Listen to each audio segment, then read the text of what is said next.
Mas o setor de eventos foi o primeiro a parar e o último a voltar. E agora, de novo, o primeiro a ser questionado ou a ser novamente atingido por medidas como redução de público. Para falar sobre isso com a gente aqui na Rádio Bandeirantes, já está aqui na linha o presidente da Associação Brasileira dos Promotores de Eventos, Donene Caramori Júnior. Obrigada, viu, pela sua participação. Bem-vindo aqui à Rádio Bandeirantes. Boa tarde, Ana Paula. Boa tarde aí aos nossos queridos ouvintes da Rádio Bandeirantes. E deixa eu até corrigir, é Caramori, seu sobrenome. Nosso produtor acabou de me corrigir aqui, é isso, né? A fonética é Caramori, mas Caramori. como é um nome diferente aí, eu não errei, tem problema. você errou, João. Tá todo mundo errado, mas pelo menos aprendemos a falar correto. Agora vamos lá então para a primeira pergunta, que eu acho que é a fundamental. Como é que vocês recebem esse anúncio do governo de São Paulo de que as prefeituras vão poder reduzir em no mínimo 30% a capacidade de público em eventos? É bastante frustrante aí, né? Muito embora seja uma restrição menor do que alguns outros estados já fizeram, né?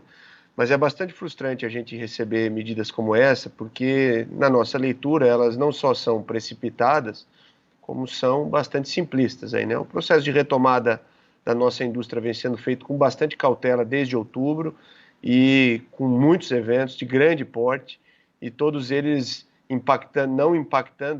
não incrementando os índices epidemiológicos. E agora, obviamente, nós convivemos com uma variante diferente, mas ela é uma variante que aumenta a contaminação, mas não decorrente da realização de eventos, é decorrente de qualquer convívio social. E aí, quando a gente vê as medidas são centralizadas no nosso setor, né? E aí, obviamente, denota não só uma precipitação na nossa leitura, como especialmente um preconceito, né? O setor que ficou 18 meses parado, e eu ouvia você falando antes, né, que não é fácil identificar quem é que foi o mais atingido, mas nesse caso é claro, assim, não há nenhuma comparação de nenhum outro setor econômico que teve um impacto tão grande. A gente paralisou nossas atividades por 18 meses. E mesmo assim, a pandemia teve esse vulto que teve, e agora, quando tem um recrudescimento nos casos, né, e não nos demais indicadores, escolhem de novo o setor de eventos, que é o setor que ficou parado, de modo que me parece bastante simplista a solução, né, que escolhe aquele setor que já não foi responsável no primeiro ciclo para paralisar novamente, e obviamente não é responsável agora novamente, né? Agora, vocês acham, Caramori, que falta ainda um auxílio por parte do governo, do estado, algo para essas pessoas, para vocês, que são sempre os mais afetados, porque é assim, né? O que dissemina a Covid? A aglomeração. Então, vamos cortar a aglomeração. Tá, mas temos aí toda uma cadeia produtiva, pessoas que dependem desse trabalho. Então, ainda falta um auxílio. Vocês esperavam ou ainda esperam algo nesse sentido?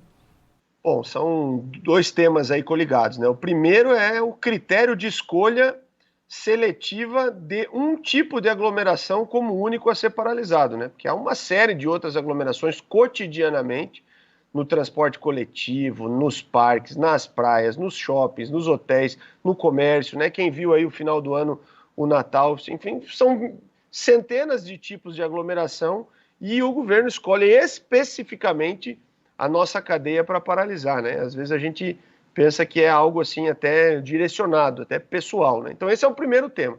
E o segundo é, já que escolhe, que tipo de responsabilidade o agente público que escolhe um determinado segmento econômico para paralisar deveria ter, né? Quer dizer, como o Estado brasileiro, né, e aí não só o ente federativo nacional, como estadual e municipal, que escolhe um determinado segmento, como ele deve indenizar, compensar esse setor, né? O primeiro ciclo já nos demonstrou que há um descaso completo conosco, né?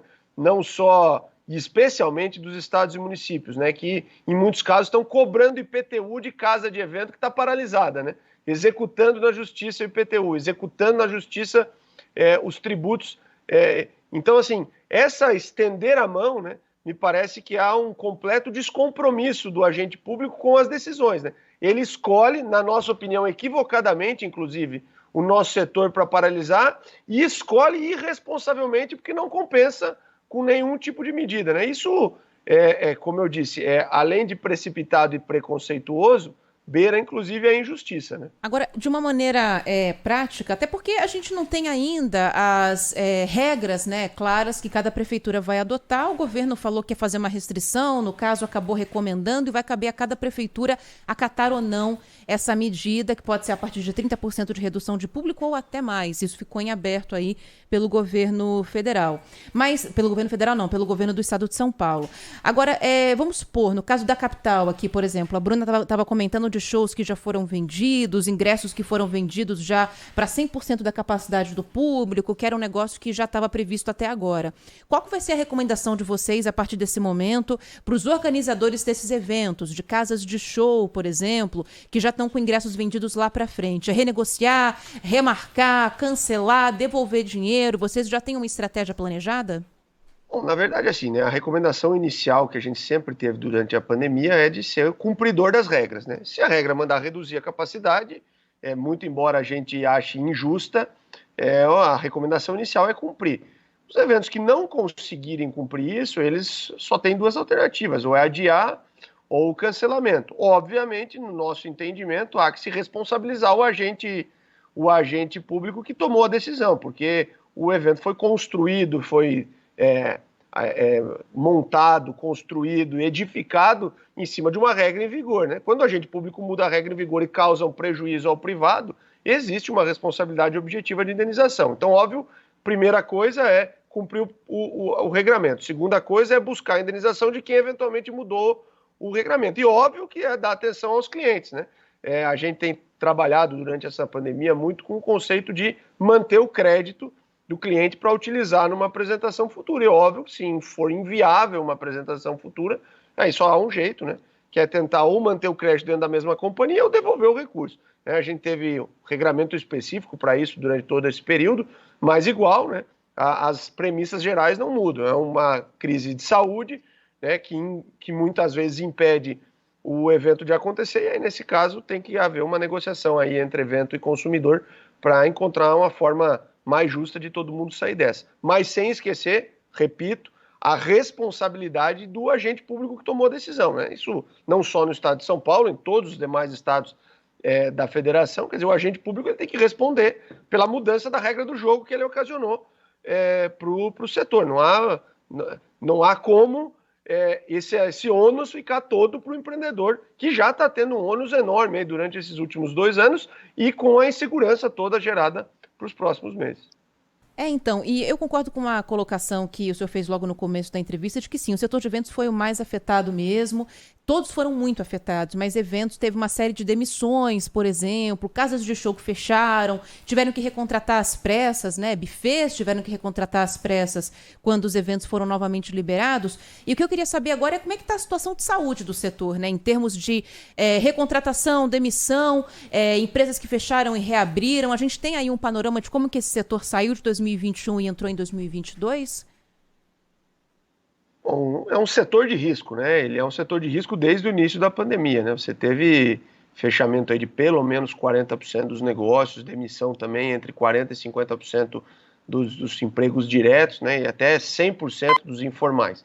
E óbvio que o cenário da retomada, ele era um cenário ainda que exigia cautela, mas tinha um pouquinho mais de otimismo, né? Especialmente porque o consumidor demonstrou inequivocamente que quer continuar frequentando os eventos. Tinha um desafio na cadeia, na falta de capital de giro e tal. Agora, quando você dá um novo choque de insegurança, você de novo devolve o setor à condição de risco, né? Você tem uma série de pessoas na iminência de serem desempregadas, né? E, obviamente, todas as demais consequências disso, tanto no campo econômico das empresas, né? Dificuldade de pagar suas contas, falta de capital de giro, endividamento, eventualmente até a falência, até as consequências sociais. O nosso setor emprega milhões de pessoas diretamente e muitos outros informalmente, né? Essas pessoas vão de novo depender de auxílio governamental para sobreviver, né?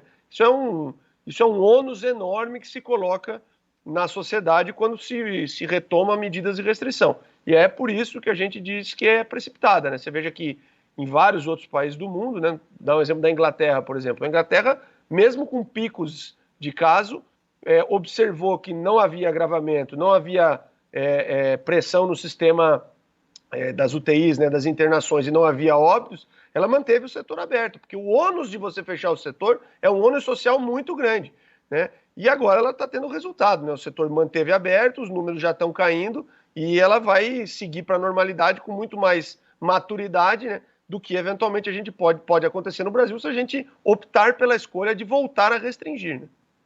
É isso, porque se voltar a restringir tudo, se a situação piorar, aí a gente vai ver outras medidas possivelmente mais radicais serem tomadas, ou não, né? Ano eleitoral é sempre um ano em que a gente se questiona em relação ao óbvio, em relação a medidas, inclusive. Mas vamos acompanhar e também ver quais as certezas que a gente vai ter em relação a essas medidas, porque retomando algo que a gente falou no começo do programa, cada prefeitura agora vai criar os seus próprios decretos. O que o governo fez foi dar uma recomendação. Cabe a cada prefeitura acatar da própria maneira que achar mais conveniente. Deixa eu agradecer aqui, então, ao presidente da Associação Brasileira dos Promotores de Eventos, a ABRAP. Não, pode completar, diga. Não? Perdemos o contato Não, dele? só completar no sentido de que no nosso... Só completar no sentido que no nosso entendimento, a recomendação até foi uma medida mais adequada, né? Porque permite ao prefeito olhar a situação de cada localidade, né? A gente tem falado muito da cautela nesse momento, né? As decisões abruptas, elas têm um ônus muito grande no médio e longo prazo. Então, me parece, nesse caso, né, muito embora a gente esteja reticente aí com qualquer medida restritiva, especialmente quando ela é direcionada ao nosso setor, mas me parece que nesse caso houve um pouco de cautela no sentido de recomendar e permitir que a situação local avalie pressão no sistema hospitalar, a eventual crescimento de óbitos, que a gente tem consciência que não acontecerá, mas aí pelo menos cria um cenário aí que permite essa avaliação. As medidas abruptas que alguns estados da federação tomaram, nós entendemos que são completamente inadequadas. Bom, agora sim, agradecendo então ao presidente da Associação Brasileira dos Promotores de Eventos, Doreni Caramori Júnior. Obrigada pela sua participação, obrigada por topar falar aqui com o ouvinte da Rádio Bandeirantes. Uma boa tarde e boa sorte. Obrigada, e que seja um ano bom para o setor de eventos, apesar de todos esses pesares, viu, Caramori? Amém, vamos trabalhar por isso. Obrigado pelo espaço aí, uma boa tarde a vocês e a todos os ouvintes da nossa querida Band.